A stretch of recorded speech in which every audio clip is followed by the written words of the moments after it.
नमस्कार मंडळी, वासंतीज किचनमध्ये तुमच्या सर्वांचं खूप मनापासून स्वागत। आज आपण पाटवडी रस्सा भाजी बनवणार आहोत। चला तर मग रेसिपीला सुरुवात करूया। गॅसवरती मी तवा गरम करून घेतला, त्यामध्ये तीळ, धने, जिरे टाकून घेतले आणि 1 मिनिटभर असं भाजून घेतलं। त्यामध्येच मी आता सुकं खोबऱ्याचा किस टाकून घेतला आणि तोही त्याच्यासोबत भाजून घेतला। तो थोडा भाजून झाल्यानंतर त्यामध्ये खसखस टाकून घेतली, 1 मिनिटभर ते भाजून घेतले आणि मसाला सगळा काढून घेतला, सुका मसाला आपला। त्याच तव्यामध्ये मी 1 चमचाभर तेल टाकलं आणि उभा चिरलेला कांदा, आलं लसूण टाकून घेतलं। आता लालसर होईपर्यंत हे भाजून घ्यायचं आपल्याला। कांदा आपला लालसर झाल्यानंतर त्यामध्ये उभा चिरलेला टोमॅटो टाकायचा आणि त्यामध्येच कोथिंबीरचे देठ टाकून घ्यायचे। 1 सपाट चमचा मी मीठ टाकला त्यामध्ये आणि चांगला असं भाजून घेतला मसाला। आपला मसाला चांगला भाजून घेतल्यानंतर सुका मसाला काढला त्या ताटातच हा थंड करण्यासाठी मसाला काढून घ्यायचा सगळा।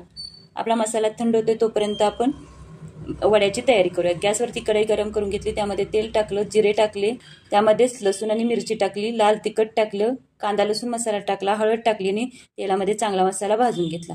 नंतर त्यामध्ये आपल्याला जितक्या वड्या करायचे तितकं पाणी टाकून घेतलं, वरून कोथिंबीर टाकली, चवीनुसार मीठ टाकून पाण्याला उकळी आणली। आता त्यामध्ये बसेल इतपत बेसन टाकायचं।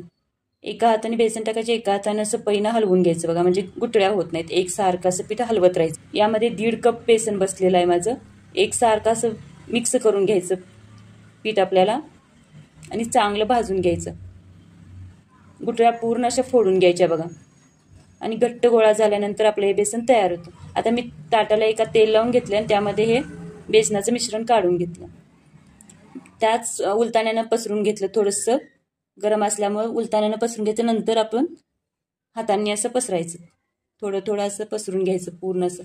नंतर वरून कोथिंबीर टाकायची आणि नंतर थोडंसं असं कोथिंबीर अशी कापून घ्यायची बघा आणि आपल्याला पाहिजे त्या पद्धतीनं वड्या कट करून घ्यायच्या। या पद्धतीनं मी कट करून घेतले, तुम्ही बघू शकता। अशा तुम्हाला तुमच्या आवडीनुसार कशी त्याची काप करून घेऊ शकता। आता आपला मसाला थंड झालेला आहे, तो मिक्सरच्या भांड्यामध्ये काढून घेते। त्यामध्ये थोडंसं पाणी टाकून मिक्सरला बारीक असं वाटून घ्यायचं मसाला।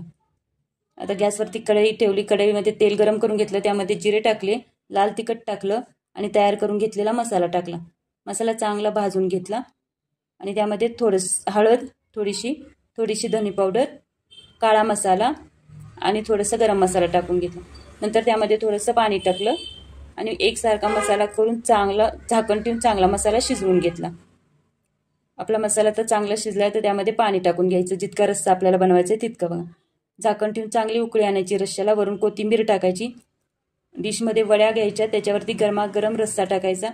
या भाकरीसोबत, चपातीसोबत रस्सा खूप मस्त लागतो। तुम्ही पण एकदा करून बघा। आवडलं तर लाईक